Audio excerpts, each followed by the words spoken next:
Hi everybody, it's Rabbi Finn. I hope you're having a great day and we're looking forward to Rosh Hashanah and as we head towards Yom Kippur.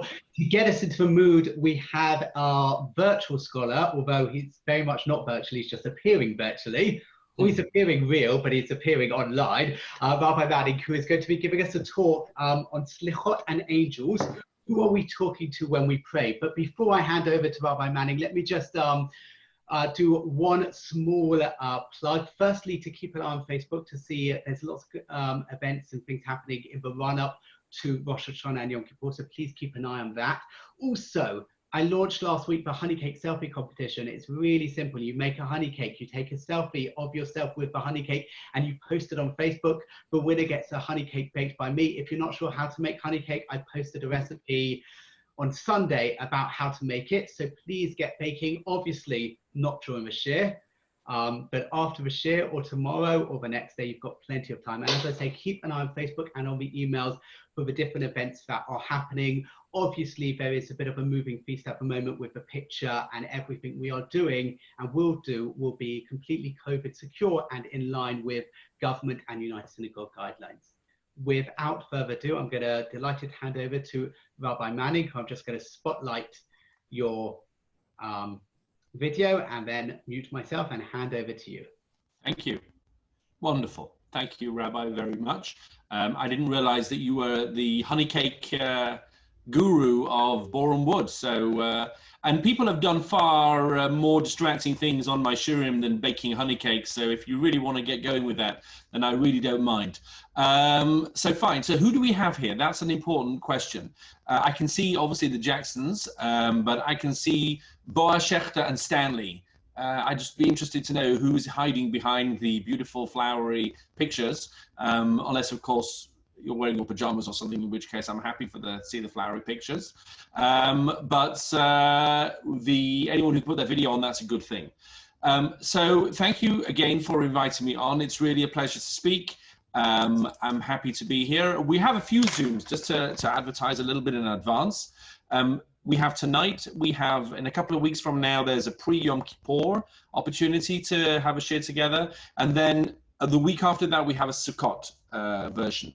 Then I think there's one or two more at the end of the year. And with a little bit of muzzle, next year we might even be live in Boron Wood, which would be very nice if there could be some kind of a real connection in person. But I'd like to start tonight by playing you some music. How about that for a mood setter? I hope everybody is listening, because I'm going to play you two clips of music which are relevant to the shir, okay? And I want you to listen carefully and tell me if you think that you can hear any differences between these two pieces of music. Now, there is one obvious difference, but there is one very subtle difference, okay? So can you guys see the shared screen? Did you see that? Yes? Yeah. Yeah, good. Fine. So this is Avraham Fried. Avraham Fried is a very well-known singer of Chabad extraction, but he's a world-famous singer, and he's going to sing a couple of verses, a couple of lines from a very famous song. So listen carefully.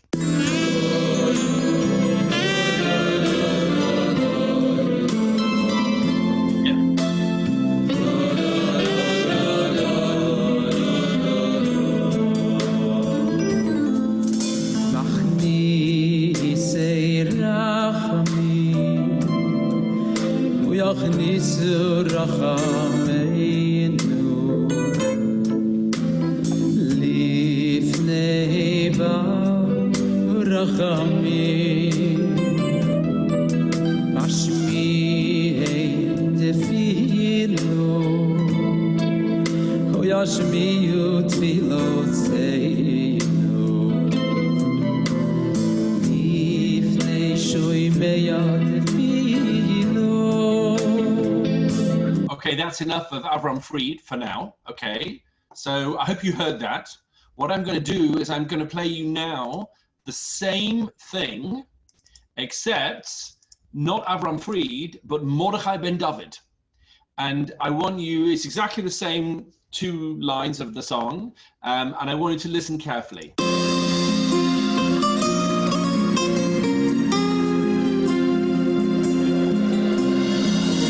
Maybe I need to just press something when I do the screen. Oh, no, it should work. That should work. Okay, sorry about that. Let's try again.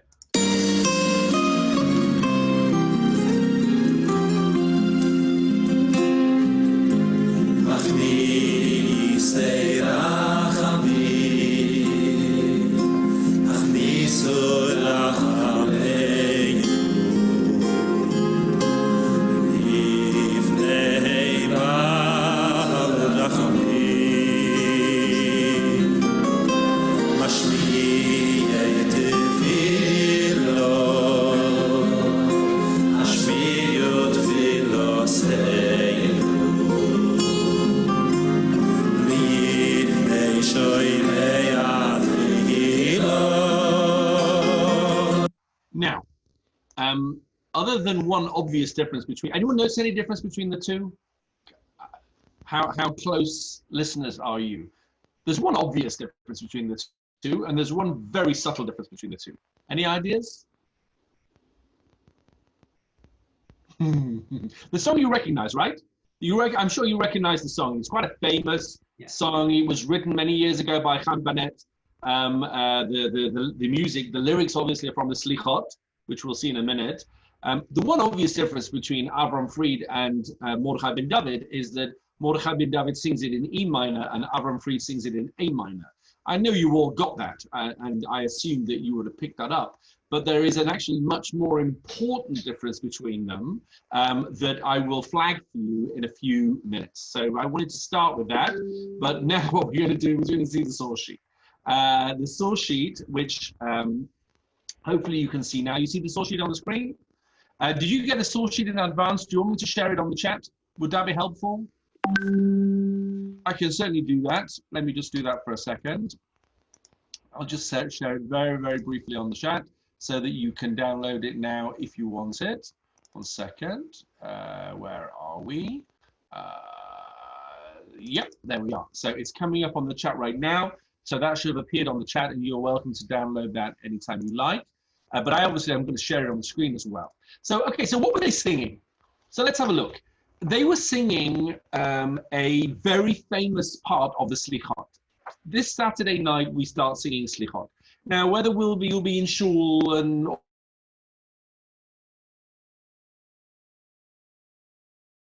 YouTube video like we just did, there's lots of ways to get in the Selichot mood. But the end of the Selichot ends, the Selichot really ends with this special piyut, which says, Machnise rachamim, hachnisu rachamim. Those who bring in rachamim, bring in our rachamim, bringing our mercy before Balarachim, before the master of rachamim. Mashmi'ei tefillah, those who cause tefillah to be heard. Hashmi'u tefillatenu, bring in our tefillah before the one who hears tefillah. And it continues in that vein.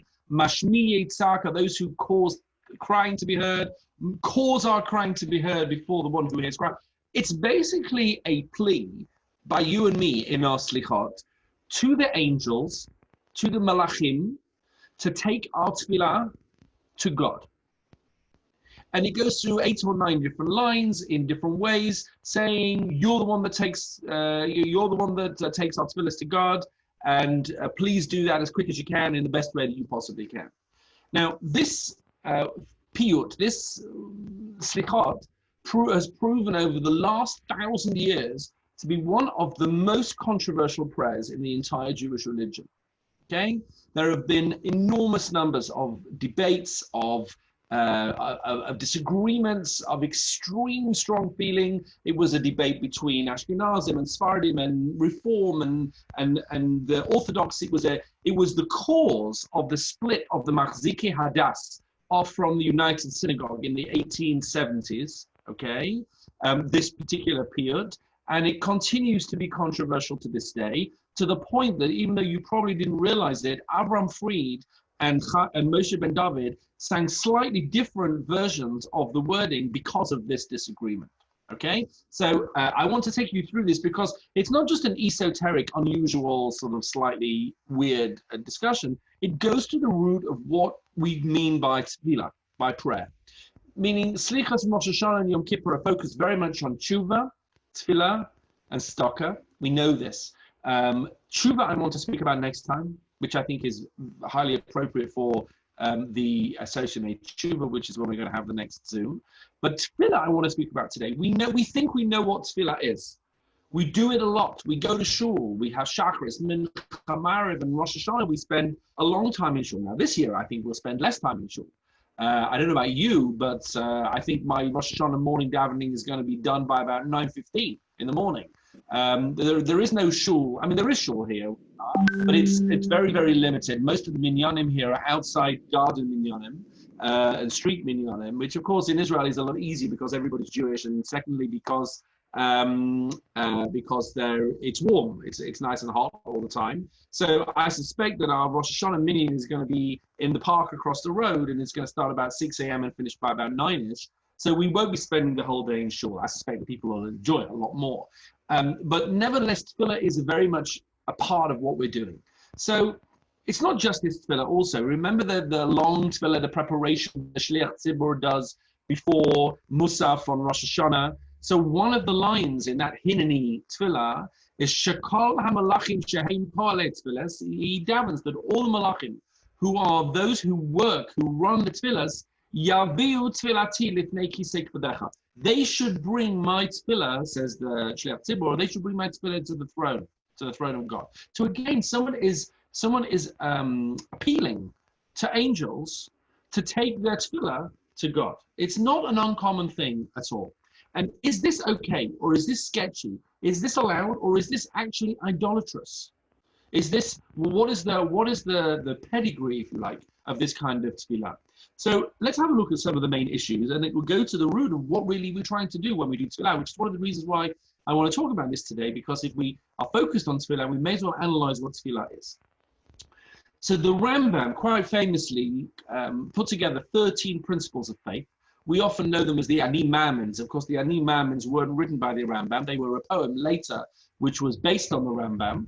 And therefore, don't worry too much about the wording of the Ani Maamins. That's not the Rambam's words. But the original Rambam is brought here in number 3. Actually, it's not quite the original because he wrote the original in Arabic. But my Arabic is not up to what it should be. And I assume that yours is not great either. But I might be wrong there. But in Hebrew, it runs like this. The 5th of the Yud Gimel Ikrim says as follows. The 5th principle is this. God is the one that we should be serving and making great. And advertising and publicizing his greatness and his significance. We must never do that to anyone that's underneath God. In existence. Mina malachim, whether it's a malach. Malach is a very complex concept. We say the word angel in English, but angel is a very poor substitute for the word malach. Angel, I'm sorry, if I say the word angel, you're probably thinking white wings, halos, maybe Christmas trees even. But malach is much more subtle than malach. Malach means a messenger of God. So we may not deliver our prayers to malachim, kochavim, stars, gargalim, planets, constellations, yisodot, any of the elements of the earth. But kol masher hurka behem, or anything which is composed of them.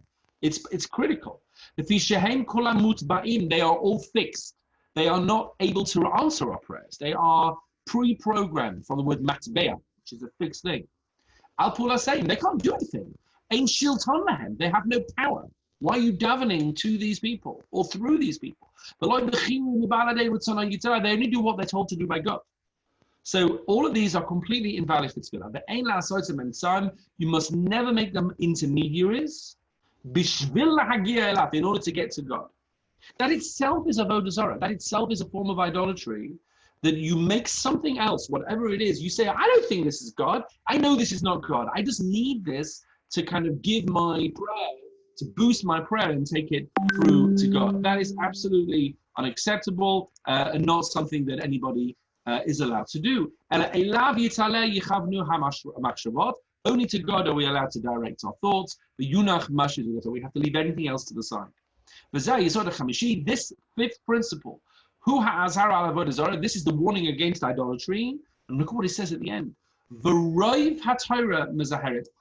Most of the Torah, most of the mitzvahs are coming to warn us against this, because this is such a common human weakness that we refuse to accept the need to actually connect directly with God. and we insist on doing it through something else. We insist on it. And therefore, says the Rambam, and the 13 principles of faith are, most people will tell you that they are definitive of what it means to be a Torah Orthodox Jew. We signed up to these 13 principles of faith, leaving aside, historical issues as to whether everyone always agreed with them or how we interpret them. But the 5th principle of faith here says that you may not daven to an angel. And by the way, the stakes are very high. If one does break these 13 principles, says the Rambam, you are no longer called Jewish. Who is a Jew, says the Rambam, is defined by the 13 principles of faith. If a person willingly, knowingly, or maybe even unwittingly, that's a debate, breaks the 13 principles, they cease to have any part of the Jewish people. They have no place in the world to come, says the Rambam. We have no responsibility to regard them as Jewish. That's a very radical statement. Very radical statement. Let's leave aside for now what this has to say about the non-observant Jewish population and how that relates to it. Let's leave that aside. Let's assume that this only applies to people who have educated backgrounds and know what they're doing on this. But still, if there is a group of people who are davening to angels to take their prayers to God, your Shliach Tzibur on Musaf has just done something that basically excludes him from the Jewish people, according to the Rambam. Now, there's, you can't imagine more. This is more serious than he will take out his sandwiches and eat them on Yom Kippur. It may not sound more serious, but theologically, it's more serious for him to do that than to take out a sandwich on Yom Kippur. And think how scandalized people will be if he did that. So what is going on? How on earth does this work? And why are we not apparently worried about this Rambam? Okay, so like we said before, the Rambam understands that Avodah Zarah idolatry is really looking to connect with God through something else, through another medium, through another being. This is, by the way, why Christianity is completely out in terms of Jewish thought. If you want to daven in a mosque, you're welcome halachically to daven in a mosque. If you can get the local Muslims to invite you in, and I've davened in a mosque together with Muslims at times. I've done mincha and they've davened whatever they're davening. That's perfectly fine halachically. But because a mosque is a place of monotheism. But if you want to daven in a church, or if you want to even walk into a church, that is majorly problematic in halacha. Why? Because Christianity is seen as idolatrous precisely for this reason. Because there's the Father and there's the Son and there's the Holy Spirit, and you go through the Son to the Father. And that is the classic definition of what idolatry is.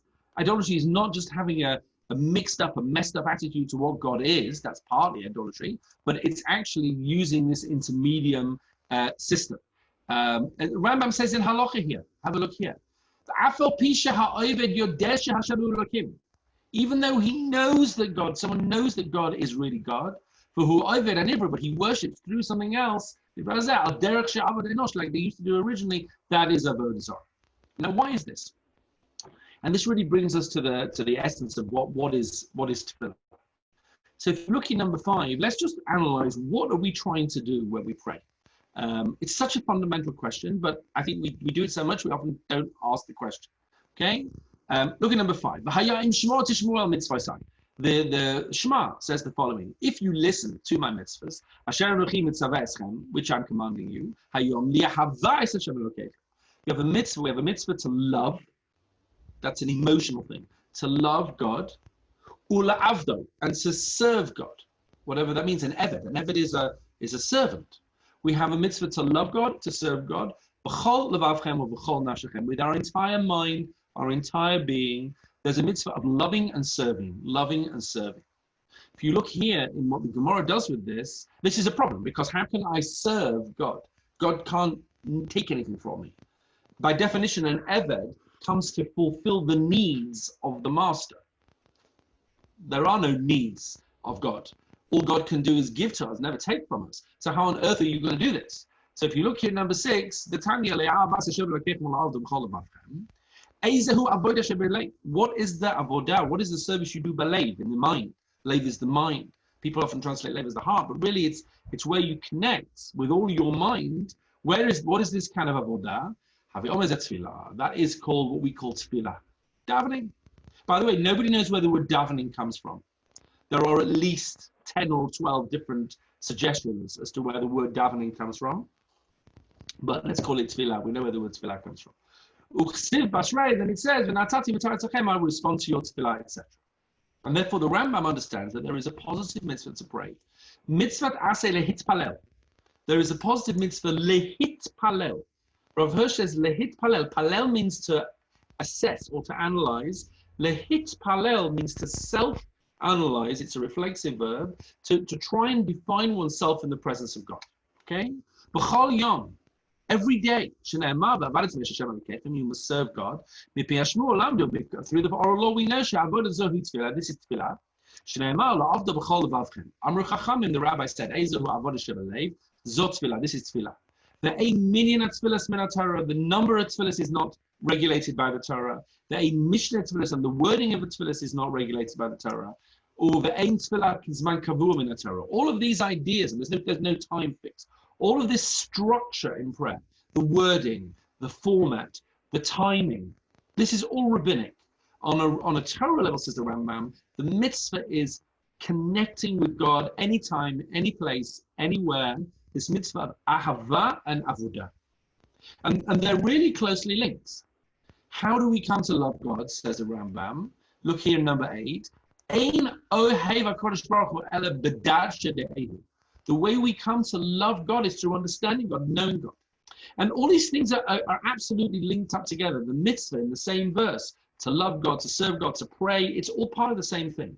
And therefore, hopefully you begin to see that if our whole system of connecting with God is messed up, if I'm coming to understand God, but I'm not really understanding God at all, I'm just going through something else, I'm using some malach, some created being or whatever I'm using, or some idol to connect me through, then what I'm doing is precisely nothing. My whole mitzvah is to develop a relationship with God, to understand the nature of God, to fall in love with God, to devote, but I'm not doing any of that. I'm just using the middleman to kind of get what I need. Meaning, if you relate to tefillah, is that, look, I just got to get through to the boss, and I don't have a direct line to the boss, and I need stuff. So I'm just going to use my friend who is able to, he has an access to the boss. So that's not called tefillah. That is not developing a relationship of any kind. That is not connecting in any way. That is just I need stuff. And therefore, I think that this guy can get it for me because he has a hotline to God. That is not tefillah. And therefore, this is clearly, this is why the Rambam takes it quite so serious. And as I brought, in number 9, the Rambam says in Hilchos Tshuva, those people who have no place in the world to come, he has a whole list of them. One of them is somebody who davens through a medium. Have a look here. The following people have no place in the world to come. They're cut off and cut off and cut off. And one of them is someone who worships a star or anything like that. So that they will be a melitz. They will be an intermediary between them and God. No place in the world to come. There's almost nothing you can do which is that bad. Okay, really nothing. This is one of the classic Yud Gimel Ikrim, and therefore clearly the stakes are very high. Given that we are, as Orthodox Jews, apparently committed to the Yud Gimel Ikrim, the 13 principles of faith, then why are we not more particular about this in these tefillahs? Why don't we envisage tefillah in this way? Okay, so that's kind of the first part. Everybody with me? It's all very quiet out there on the ether. Yeah, I mean, I can see El nodding. That's nice. But all of you other people hiding behind your tablets and things like that. I assume that you're all there, and it's not just people making honey cake, really, and trying to win the prize. Okay. It's just helpful as a teacher to be able to sometimes see, like, at least I can have an image of who is the man behind the bee and who is the fire behind the tablet.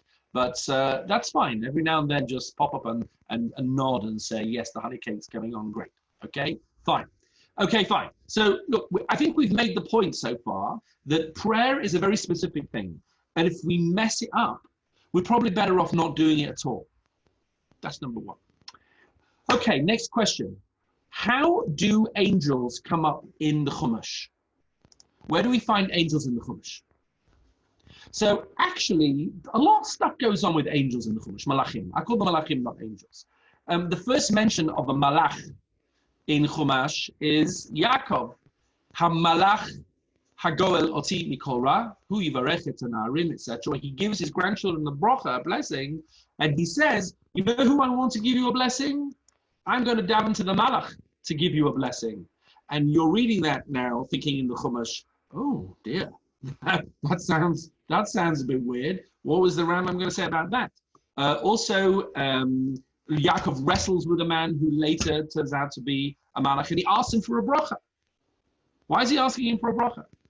Later on, God tells Moshe that he's leading the Jewish people to Israel through a Malach. A Malach is going to be the one leading them, and therefore Malachim is definitely on the agenda. Now, what you will see now, hopefully, is that one of the big questions that we always have with the Rambam, whenever you're learning the Rambam, who has very strong feelings on these kind of things philosophically, one of the questions sort of nagging at the back of our minds is the Rambam really getting this from classic Jewish thought in the Gemara and Chazal, or is the Rambam ultimately a dyed-in-the-wool Aristotelian philosopher, and he's following basically classic Greek philosophy, which he believes to be Jewish philosophy. He doesn't think it's just Greek. He believes that this was our philosophy and the Greeks got it from us. The problem always comes is when you actually look at the Gemaras, you ask yourself, well, do they really match necessarily what the Rambam is saying? And in fact, when we look at the Gemaras here, I'm going to show you 5 or 6 Gemaras that clearly talk about people davening to Malachim. It's absolutely clear that, or through Malachim at least, it's absolutely clear that Rashi has no problem at all with the idea of people davening through Malachim. Let me give you a couple of examples, very interesting examples. Number 10, Gemara in Shabbos. When we used to go to the hospitals visiting people, and we went with the Rabbi, with Rabbi Loza, and he used to go and visit patients and see them and wish them well. This is what one of the things rabbis do. So they said, look, it's interesting. Zimnin Amar, he sometimes spoke Hebrew. Hamakom yifaketcha l'shalom. God should give you peace. Sometimes he spoke to the patients in Hebrew. But Zimnin, and sometimes he spoke to them in Aramaic. He said to them, Rachmani dicharam l'shalom, which is the Aramaic for the same thing. And they asked him, like, why? Well, what's the difference? The Gemara says, Heichi avid hachi. How could he speak Aramaic? How could he daven in Aramaic? He has to daven in Hebrew, surely. Rabbi Yehuda say, never daven in Aramaic, says the Gemara. It's bad news. Why? If you ask for what you need in Aramaic, the Malachim won't be able to help you. Because the Malachim don't speak Aramaic. They only speak Hebrew. So why is he davening in Aramaic? So he gives an answer. He says, okay, for the Chaylim it's different. Really, God is always there at the hospital bed, so he's really davening to the God. But if he was davening to the Malachim, you're right, he wouldn't be able to use Aramaic. So look at Rashi. Rashi says, if you're davening directly to God, then you're not bothered. If the Malachim are helping you, machnise tefillah, remember? Because the Malachim are often the ones that you need to take your tefillahs into God. He doesn't mention any problem with this. And the Gemara simply said, if you pray in Aramaic, you have to be aware the Malachim can't understand you. So if you want your Malachim to help you, you better say it in Hebrew. Now, why the Malachim don't speak Aramaic in Midrashic terms is a question which I really don't know exactly the answer to. What that exactly means. Does it mean Aramaic only? Does it mean English? Do the Malachim speak English? Or do the Malachim only speak Hebrew? There's a lot to be said about this, which I don't know enough about Malachim to answer that question. But there are a number of examples of this. The Gemara says, for example, a tzibur can daven in any language because God is listening to the community. But a yachid, an individual, should not daven in Aramaic. Why? Number 13, Rashi says, because he needs the Malachim. He needs a super boost. The Malachim can boost the tefillah. The tzibur, the community doesn't need any Malachim's help because the tzibur itself has a power. And so too, the Gemara says, Rabbi Yochanan, who was the author of many of these remarks, said, you should always make sure for asking Rachamim Shiyu Hakol Ma'atzmim et Koichoi Ba'al Yehud Sarim Melamala, that you should have help up there, not harm. Meaning you should always be on good terms with the Malachim because you need them. You can't do without them. Rashi says, because you need the Malachim to help you. And therefore there is a very strong tradition, especially in the Ashkenazi world, of Ashkenazim turning to Malachim, turning to angels and saying, we are quite happy to use you as intermediaries to boost our prayers. This is rooted in these Gemaras. It has very strong pedigree. And I brought you a number of different, there are tshuvas of the Ashkenazi, responses of the Ashkenazim that talk about specifically about Machnise Rachamim, this tefillah that we said.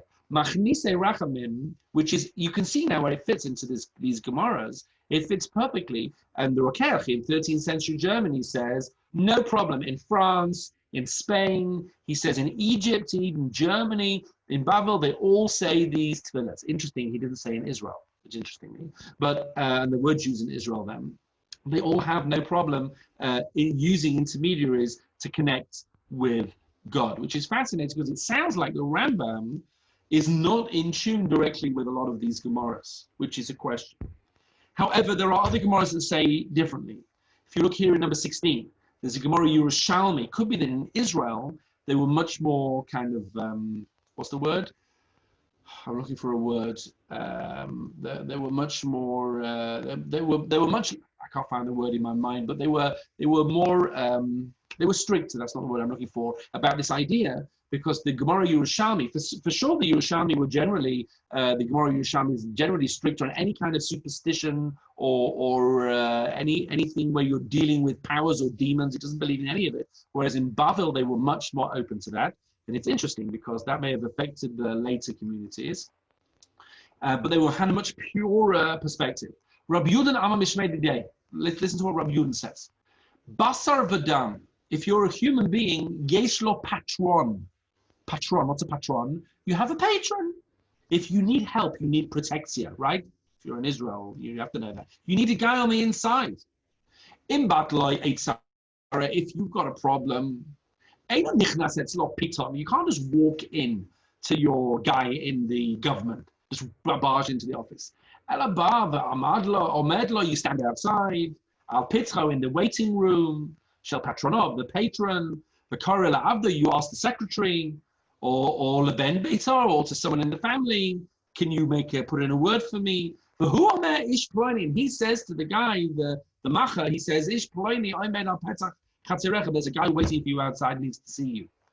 Shema Machniso, Shema Manicha, maybe the guy let you in, maybe the guy won't let you in. That's with a normal person. Aval HaKadosh Baruch Hu Ein okay. Hashem is not like that, says the Gemara here. Baal Adam, sorry, if you have a problem, look at these words, very important. Lo yetzaveach, make sure you don't pray or cry. Lola Michael, don't turn to Michael, the angel. Lola Gabriel, don't turn to Gabriel. The turn directly to God. Ani onelo miyad. And therefore, the Rambam is clearly not just coming from a non-Jewish perspective that God is, not approachable by intermediaries. He's coming from a very Jewish perspective. It's just that there are clearly two Jewish perspectives on this. There's one which does accept Malachim as a means to get our prayer to God, and there's one that clearly treats this as very inappropriate. And in fact, already early days, there were people that objected to this tefillah, Machnise Rachamim, okay? Because they said, it's sketchy. Even though it's based on clear sources, it's clearly against the Rambam. Let me show you what the Maharal said. And the Maharal really, if you were listening carefully to Avraham Fried, I'm going to play him again in a minute to see if you can hear it. But look at what the Maharal says. The Maharal was in Prague in the 16th century. He says, we do say Machnise Rachamim in our Selichot in Prague. Roy, but I don't like it, he says. I don't like it. It's as if you're davening to the angels. We don't find that people do that. We're not meant to do that. So it's exactly what it is. Well, Roy says, I want to suggest a wording change. Roy lahagia machnise rachamim. What you should say is machnise rachamim Yachnisu rachamenu, not hachnisu rachamenu. What's the difference? There's a world of difference. Hachnisu rachamenu is directly appealing. It's a command form. It's saying, angels, take in my prayer. That's hachnisu. Whereas yachnisu is just a statement that the angels will take in my prayers. And therefore, if you listen very carefully, you'll see that there's a lot resting on this hey and this yud. Whether it's yachnisu rachamenu or hachnisu rachamenu, I'll show you in case you missed it at the beginning, because I know how much you like listening to Avram Fried. I'll show you what they sing, okay? Hang on. Nope, we don't want him just yet. Okay, so let me first of all let me show you Avram Mordechai ben David. Mordechai ben David is a chassid. He's from a Ger Hasidim. So listen to him carefully, and you'll see what's going on. Ready?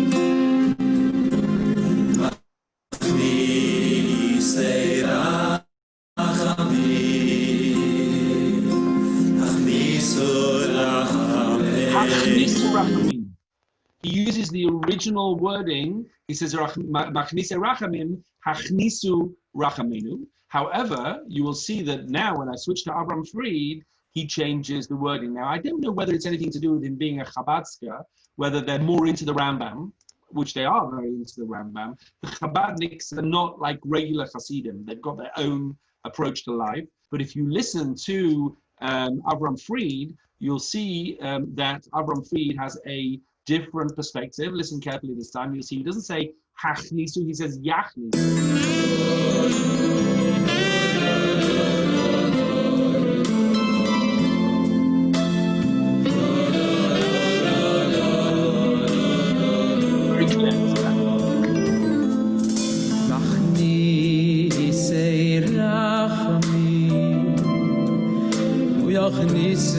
Yachnisu rachamenu. Okay? Now, he obviously thought hard about that. He didn't just read what was in the book. He decided to take a stand and say, I'm taking a stand on that issue, and I'm not going to say what it says in the Selichot books. I'm going to say something else. Most of the Selichot books, if you open up your Rosenfeld Slichas or your Koren Slichas, you will probably find a little footnote on Machnisei Rachamim that this Hey and this Yud was a cause of great debate. In fact, in Italy, in the 18th century, there were like massive rows between the more Kabbalistic views, which were more in favor of Hachnisu, to tell the Malachim what to do, and the more rationalist views that objected. And many people have raised this issue. The Chassan Sofer, actually, it's very funny, he kind of fudges it. He says that in his community, they say Machnisei Rachamim, but he does a really long tachanun and kind of avoids it. And they think he's just really kind of saying lots of different personal davening, but he's just putting his head down. So he doesn't want to get involved in a discussion about whether he says this or he says that. There are even people, by the way, you should know. Remember Shalom Aleichem on the Friday night? So it's based on the Gemara. The Gemara says, look at the Gemara number 20. Rabbi Yossi bar Yehuda Omer, Shnei malachim asharis malabin lo la'adam erev Shabbos mi beis knesses lebeisa. Two malachim go home with you from shul on Friday night. Echad tov echad ra. One of them is good and one of them is not. Kshiva lebeisa matzah nedolek. If when you go home the candles are lit, the shulchan aruch and the table is set, umitatu mutzas and the beds are made, the house is ready for Shabbos. Malach tov omer. The good malach says he wrote on Shittei Shabbos acheret kach. Then this is how it's going to be next week. I give you a bracha. Malach Ra, and the negative Malach will say Amen. Okay, Bal Karchi has no choice. The Imlav, but if not, if the whole place is a mess and they're not ready for Shabbos and they're not keeping Shabbos, Malach Ra says, the bad Malach says, Yehiro Sanjay Tzev Shabbos Acheret Kach, or Malach Tov Oner Amen. And the good Malach says, you're right, it'll be like this next week too. Now, this Gemara is the origin of the idea that we say, Shalom Aleichem Malachei Shabbos. Because the Gemara says that these two malachim are appearing at our homes on Friday night. But there are people who sing the first verse, Shalom Aleichem Malachei Hashareis. They sing the second verse, which is Boachem Shalom Malachei Hashareis, they're welcome, but they miss out the third verse. I don't know if you've ever seen this. They don't say Baruchuni L'Shalom Malachei Hashalom. Why? Because that's asking the Malachim for a bracha, and they won't do that. I once went to someone's house many years ago, and they missed out that verse, and I didn't think. I jumped in and said, "Oh, you've missed the verse now. You went straight to Tzeitzchem L'Shalom."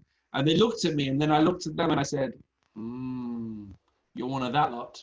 Okay, you're one of the people that don't say Baruch Hu L'Shalom." Now we're very traditional in the Mannings. We say Baruch Hu L'Shalom, but there are people who really won't say it.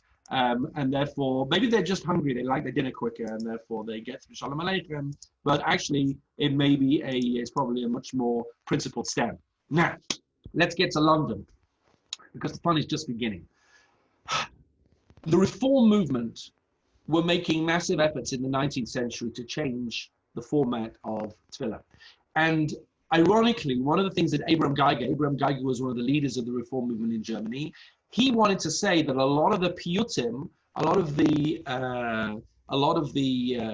poetry which is in the machzor, he said is not even appropriate Jewishly, which is, of course, the whole thing is ridiculous because he was arguing for the dismantling of halachic Judaism, but he appealed to the Rambam's fifth principle and said that it's not right that you say things like machnise rachamim because actually you're in breach of your own principles. So take it out. You may as well take it out. And of course, once the Reform movement started saying, take it out, that caused the Orthodox world to really clamp down and say, no, it stays in. Meaning, it's very interesting psychologically. Before the Reform movement came on the scene, so there was a legitimate debate within the Orthodox world. Some said keep it in, some said keep it out, some said it's idolatrous, some said it's not. Once the Reform were opposed to it, then the Orthodox closed ranks and basically said in it stays. And in fact, this became a big issue in London in the 1880s. So there were a group of people in London. The United Synagogue was always being accused, this is a long time ago, of being a bit more on the kind of proto sort of conservative side. It was often accused of that. And there were a lot of people with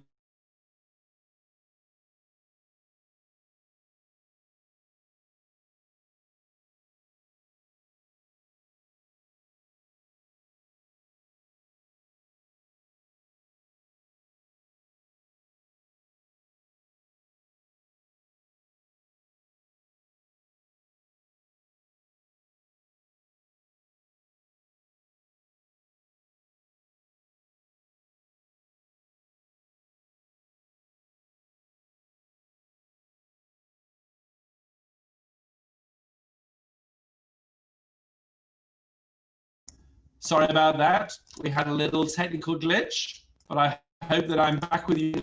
Can you hear me again? Am I muted? No, you can hear me again, right? You can't hear me. You can hear me? We can hear you. I'm just going to make your new version the co-host. Yeah, that's great. Thank you so much. I really appreciate that. Sorry, that happens every now and again. Now it's happened once, it shouldn't happen again. But basically, there were a group of people that lobbied. There were a group in London that lobbied the chief rabbi, Nathan Marcus Adler, in the 1870s to make changes to the machzor to take out some of these prayers, okay? And eventually, reluctantly, he agreed. He agreed to do that. And this caused a complete outcry.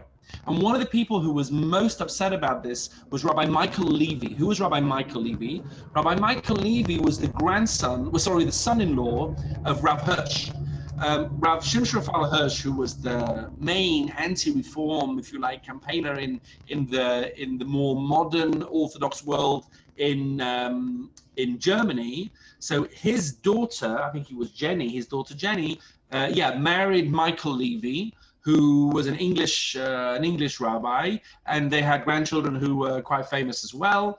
And Michael Levy, basically, based on this, wrote to Rav Hirsch and said, what is going on in England? How can they start changing the machzor? And Rav Hirsch wrote back and said, absolutely right. There's nothing wrong with using malachim to pray. We've been doing this for 1,000 years, and you cannot change the machzor.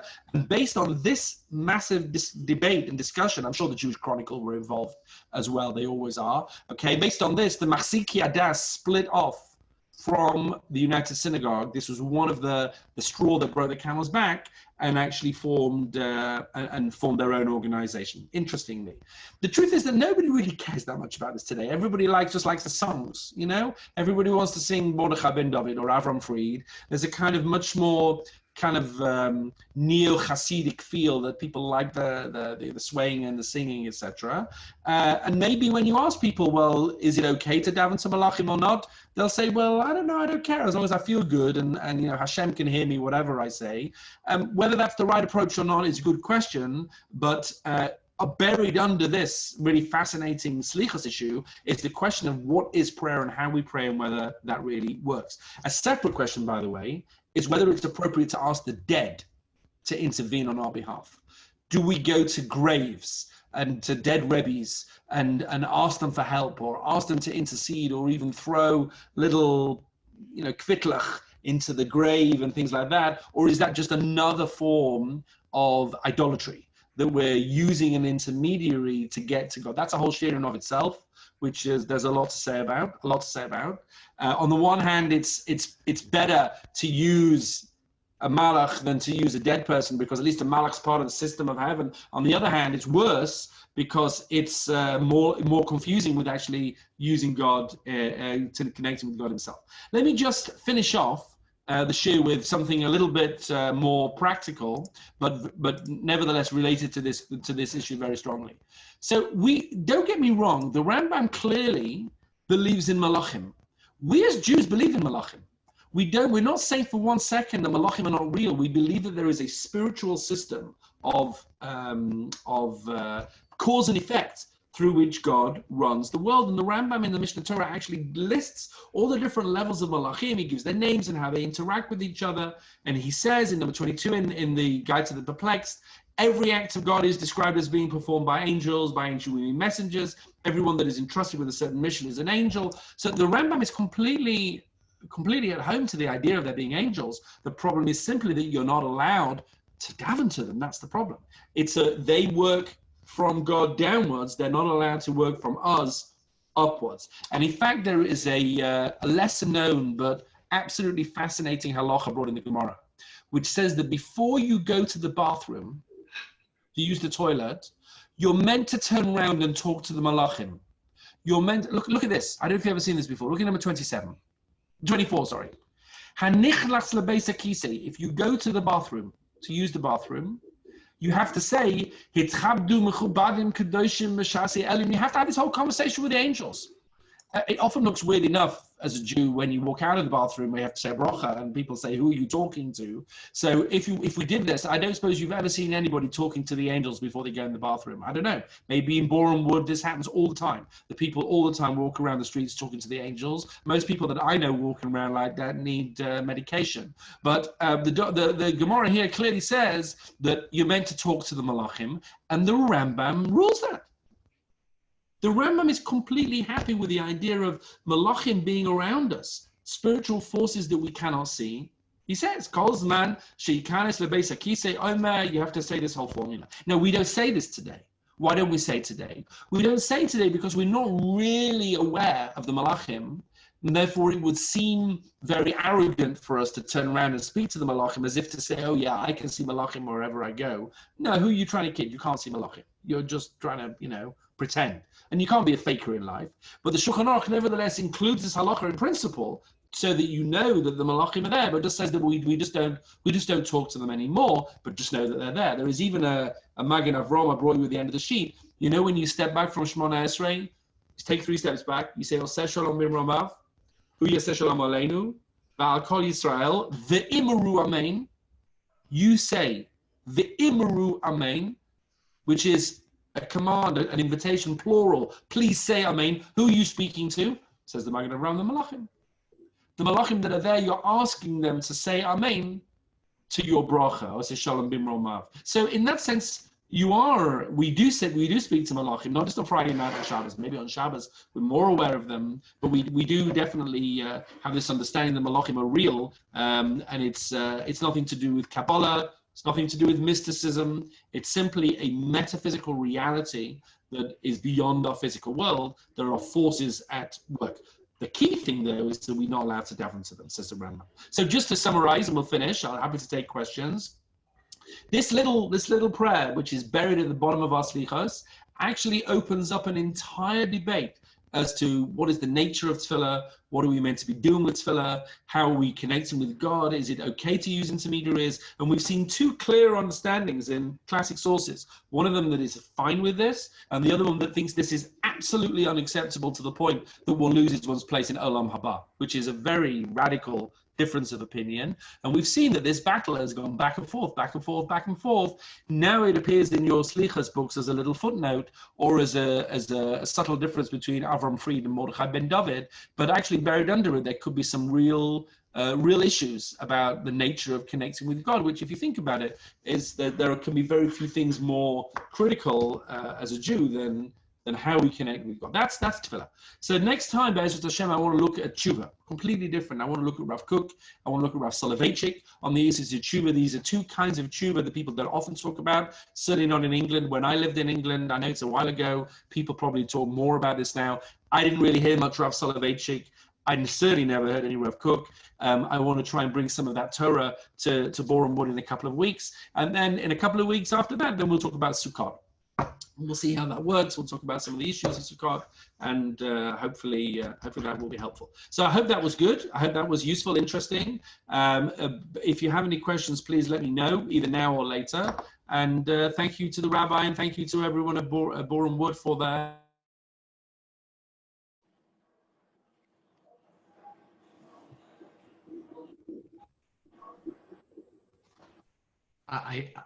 Thank you so much, Rabbi. I think we lost you for the very last words that you were saying, just as you were saying the thank yous. But we can see you back, so we can now say thank you to you for a wonderful shiur. We are very much looking forward to the next one. Do you know off the top of your head when it is? 23rd. So on the 23rd, apparently. So on the 23rd, please join in live on Zoom, preferably on Zoom for those of you who are watching on Facebook, so that you are able to interact and ask questions here and then. I will just check for those people who are on Zoom. And actually, I will just check on Facebook as well. Does anybody have any questions that they wanted to ask? Any questions that they want to ask people on Facebook? Let me know by typing something into a comment as well. I could be mean and ask which version of a song do you prefer, Mordechai ben David or Avram Fried? But I won't do that either. And I will just wish then you, Rabbi, Shana Tova, and we look forward to seeing you in the new year. To hear all about Shuvah, and I hope everybody else has a great day. Thank you. Thank you. Shana Tova. Thank you. Shana Tova.